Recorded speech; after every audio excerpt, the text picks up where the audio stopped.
what do you talk about with Alex Rodriguez? What's the conversation about?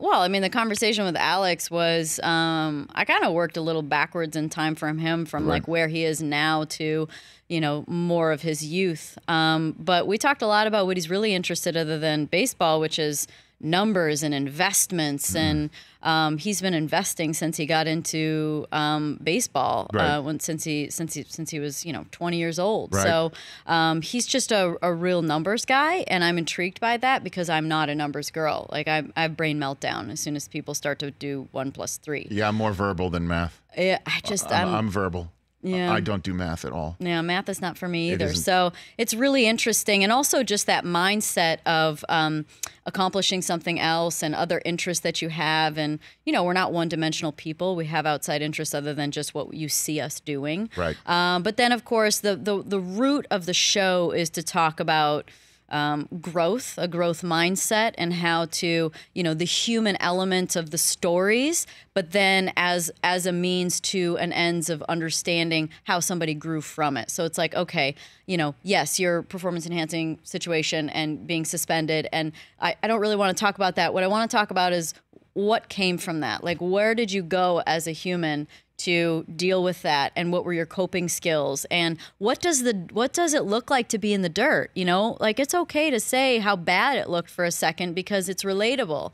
And so the show is meant to create a safe place to be a little bit vulnerable, to not really talk about the bad, but really talk Right. about how it became good. Well, I mean, it's in Danica Patrick here on the Rich Eisen Show. Check out the weekly podcast, pretty intense, where all podcasts can be downloaded.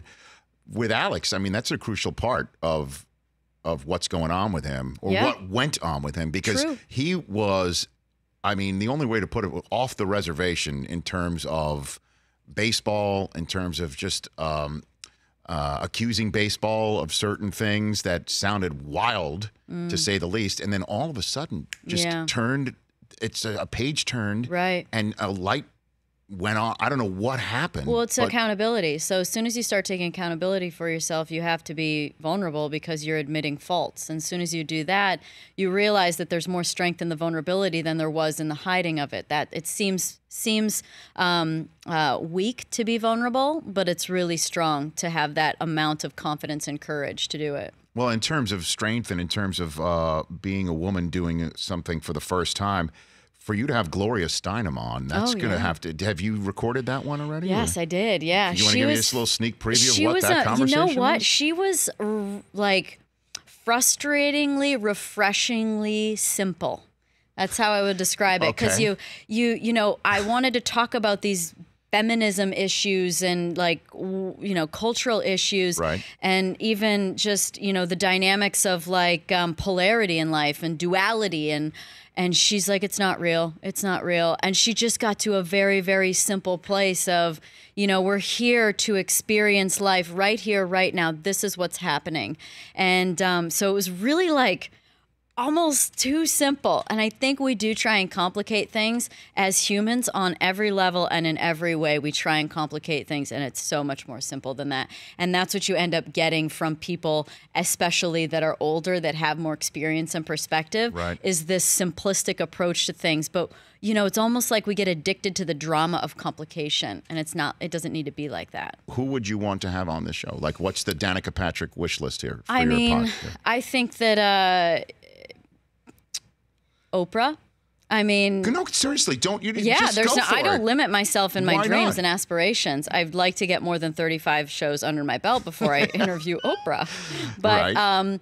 but I would love that because I feel like she was a large part of what got me interested in, you know, investigating into people Right. and understanding more about their story and how it can help us. Right. And so Super Soul Sunday was a show that I watched many times whenever I had time and I wasn't driving. Right.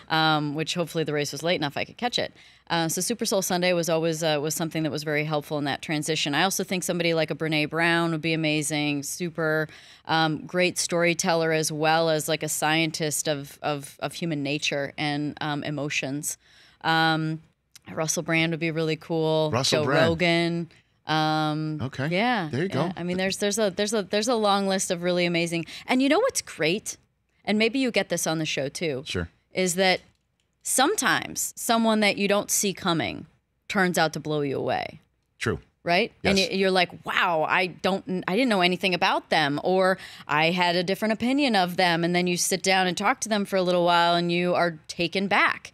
And so I also love the element of surprise, and that's happened many times with the show so far. It is a joy to be part of something like that, and you should take if you get that sort of feeling, you should take pride in the fact that you felt that way, because if you felt that way and it's genuine, then anybody who's listening is going to feel that way too. Yeah, and that's I love good. the fact, in all honesty, whenever I interview, whether it was on the NFL Network for many years or on this show, somebody saying, I hated that guy because I root against him, or I hated that person because I root against them. Now I'm going to be a fan, because you find out they're a human being who bleeds, who's got a life, who's got family. You know what that is? Real people. That's true for the world.